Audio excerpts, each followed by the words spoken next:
Christ is raised from the dead. And 40 days later, he ascends. The man, God, yes, but the man, Christ Jesus, bone of our bone, and flesh of our flesh, my brother, ascends.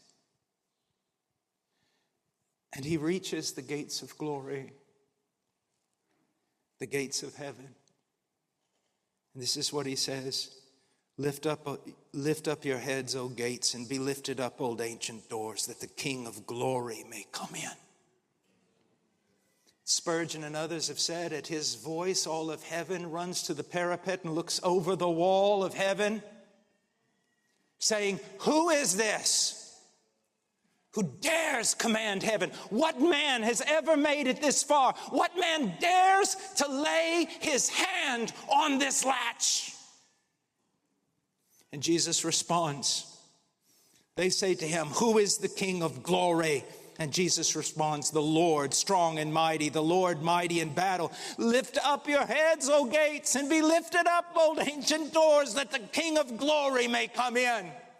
And at that moment, he opened those gates, not by grace, but by his own virtue, his own righteousness. He had triumphed where everyone had failed. Adam failed. Every descendant of Adam failed. But then comes the Messiah, the Christ, the King, and he prevails. Not only did he obey God perfectly in every aspect of the law, but he did away with sin through his own death.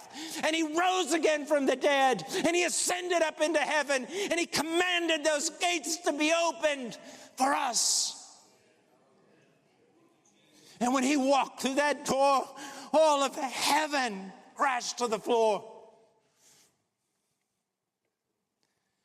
And he ascends up the steps of the throne of God, the man, Christ, Jesus, bone of your bone, flesh of your flesh.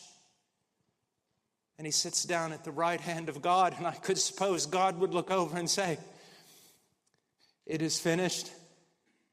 And the Son says, Father, it is finished indeed.